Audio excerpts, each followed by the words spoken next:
clave de los mundos rurales, ¿por qué lo tomaron? ¿Qué abarca? Bueno, ahí hay un dato político reciente. En el año 2008 hubo una discusión política muy fuerte. Claro. A mi modo de ver, un diálogo entre sordos en muchos sentidos, pero creo que mostró la fuerte ignorancia que hay desde las ciudades hacia los mundos rurales. Y el artículo de Adriana Villa y Viviana Zenobi habla en plural de los mundos rurales, porque en el campo no da lo mismo ser el dueño de la estancia que ser el peón. No da lo mismo vivir en la llanura, en zona húmeda, que vivir en una zona montañosa. No da lo mismo ser hijo y nieto de trabajadores rurales que haber llegado al campo o haberse ido. Y entonces toman un caso en particular, que son las transformaciones en un ámbito rural, en una localidad de Corrientes, Colonia Pellegrini, cuando se inicia una actividad no tradicional en el campo, que es el turismo rural. Pero me parece que el sentido del artículo es poder abrir la reflexión de los docentes a que no es útil trabajar con los chicos una línea vertical que dice: en el campo hay vacas, en la ciudad hay autos, en el campo hay caballos, ¿no? En la ciudad hay edificios. ¿Por qué no? Porque hay muchos mundos diferentes en el campo y hay muchos mundos diferentes en las ciudades. Y cuando nosotros enseñamos de ese modo, cristalizamos en realidad representaciones y prejuicios, estereotipos, que no nos ayudan a pensar de verdad dónde está viviendo el otro y qué trama de relaciones hay en ese ámbito específico.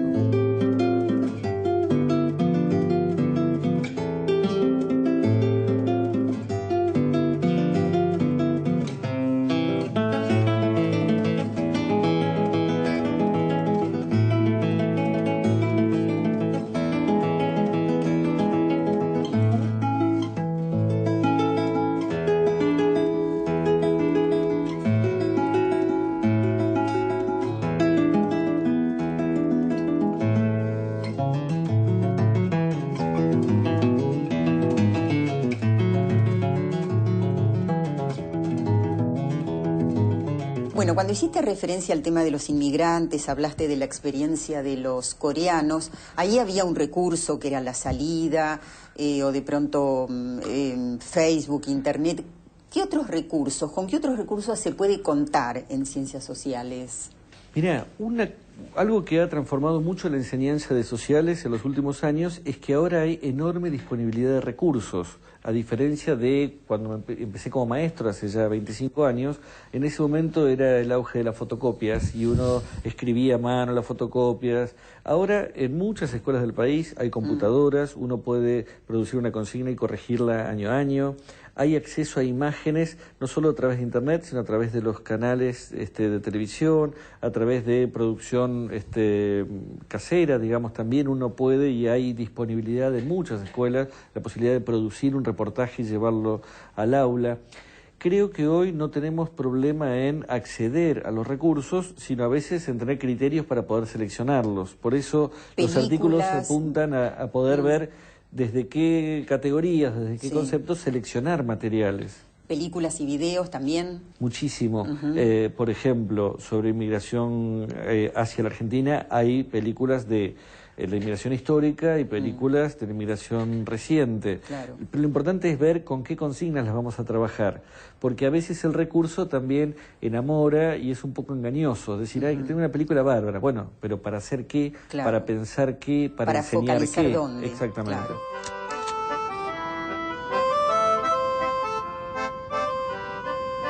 Desde mediados del siglo XIX, hombres y mujeres del mundo migran a la Argentina en forma continua.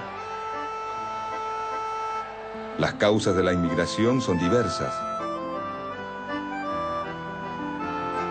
La mala situación económica en Europa, el hambre, la intención de escapar del servicio militar, el espíritu de aventuras o el afán de progreso son algunas de las razones por las que muchos abandonan el viejo continente en busca de mejores condiciones de vida.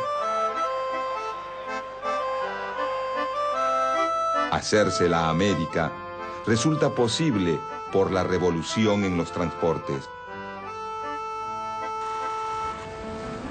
Por un lado, el avance del vapor en la navegación permite que América se vuelva más cercana.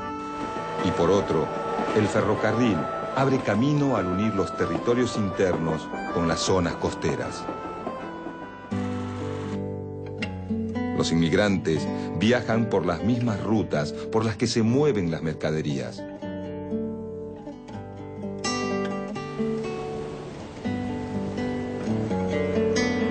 Los tiempos de la travesía se reducen de unos 50 días de viaje en 1850 a 13 en 1930.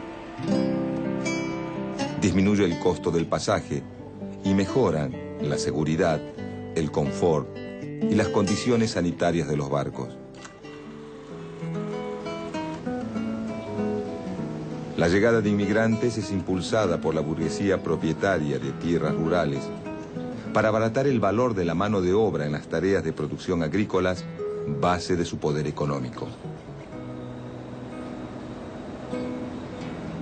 Desde el Estado se toman las medidas jurídicas necesarias para recibir a los inmigrantes. Se promulga la Ley de Inmigración y Colonización del año 1876, que considera inmigrante a toda persona que llega en segunda o tercera clase de un barco a vapor o a vela, menor de 60 años, libre de defectos físicos o enfermedades, útil para el trabajo, que declare ser jornalero, artesano, industrial, agricultor o profesor. Si cumple con los requisitos, el inmigrante puede hacer uso de 3 beneficios. Alojamiento por unos días en el hotel de inmigrantes. Acceso a las posibilidades de trabajo ofrecidas por la oficina de colocación, donde se recepcionan las solicitudes de manos de obra. Y un boleto gratuito de tren para dirigirse al destino laboral. La gran mayoría utiliza solo los pasajes gratuitos. Si pensamos puntualmente en los docentes de ciencias sociales, ¿con qué obstáculos se encuentran? ¿Qué les transmiten a ustedes? Bueno, un obstáculo muy frecuente que plantean los docentes es que los chicos no saben leer o que leen mal los libros de texto. Y hay un artículo, a mi modo de ver, interesantísimo en el libro de Beatriz Eisenberg sobre las consignas de lectura en las clases de historia. Es una investigación muy larga, hace más de 10 años que ella viene trabajando en esto junto con Delia Lerner y con un equipo más amplio. Pero ella plantea que puede haber consignas que favorezcan la lectura en clase, sobre todo si entendemos que la lectura no es una actividad complementaria de la enseñanza, sino que está en el corazón de la enseñanza de las ciencias sociales. Algo que ocurre en muchas escuelas es que los maestros dan para leer en casa, y dan para leer 2, 4, 10 páginas, y los chicos al segundo renglón no entienden lo que están leyendo y no necesariamente tienen alrededor a alguien que los pueda orientar a la lectura.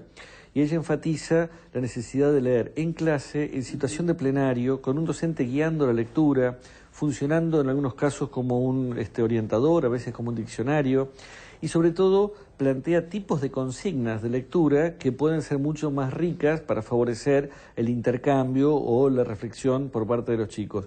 No necesariamente leer en grupo significa que haya interacción intelectual. Claro. Tiene que haber una consigna que genere esa interacción y Beatriz da ejemplos interesantísimos de ese tipo de consignas.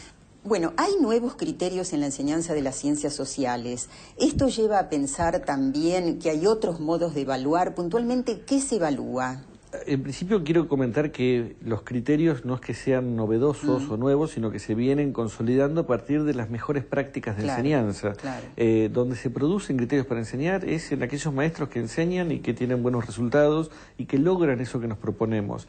La didáctica de las ciencias sociales tiene mucho por recorrer todavía. Este no es un libro de llegada, es un libro que está en tránsito hacia la revisión. Está en el camino. En el camino. Me parece que eso es lo más rico para que un docente lo viva como una herramienta disponible para que él adecue a su propio contexto, a sus necesidades y también para invitarlo a pensar y proponer alternativas dentro del texto.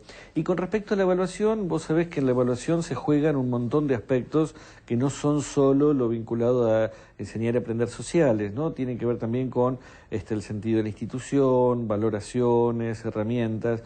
A mí me parece que, en primer lugar, lo que tenemos que pensar es cómo enseñamos, antes de poder evaluar, porque muchas veces se evalúa en la escuela lo que no se ha enseñado, y eso implica evaluar lo que los chicos saben por otros medios. Si evaluamos lo que enseñamos a través de ciertas actividades de enseñanza, la evaluación puede recuperar esa misma actividad con la posibilidad de que los chicos vuelvan a hacer una actividad semejante en el momento de ser evaluados, ¿no? Si cuando enseñamos analizando una imagen, la evaluación será analizar una imagen. Si evaluamos analizando un texto, si enseñamos analizando un texto, la evaluación será analizar un texto, para ver si en el momento de hacerlo solos pueden recuperar aquello que tuvieron como soporte a la enseñanza, que pudieron hacer en plenario, que pudieron hacer con otros. Se trata de ver qué actividades pensamos para enseñar y ahí vamos a tener las mismas actividades para pensar la evaluación. Bueno, hicimos mención al libro muchas veces, vamos a contar puntualmente, se llama Ciencias Sociales en la Escuela, Criterios y Propuestas para la Enseñanza, y vos, además de autor, jugaste un rol de coordinador, convocaste a muchísimos profesionales. Profesionales de historia, de geografía, de sociología, de ciencias de la educación. Hay también una profesora de letras que nos ha trabajado también en este tema. Hay una investigación interesantísima que hicieron en Puerto Madryn, esto no quiero dejar de decirlo porque son colegas del interior del país y a veces no es fácil desde el interior del país publicar en una editorial de Ciudad de Buenos Aires. Creo que como ellas hay muchísimos docentes en el país que generan experiencias y ellas han hecho una investigación muy interesante acerca de cómo se enseña la llamada campaña al desierto, ¿no? Lo que la tradición mapuche llama el Huincaucán, y que ellas han trabajado con maestras de cuarto grado de Puerto Madryn tratando de transformar los modos de enseñanza y mostrando una serie de herramientas interesantísimas, sobre todo con imágenes, con documentos, con textos que permiten enriquecer esa mirada. Gracias, Isabelino. Gracias a ustedes. Los brasileños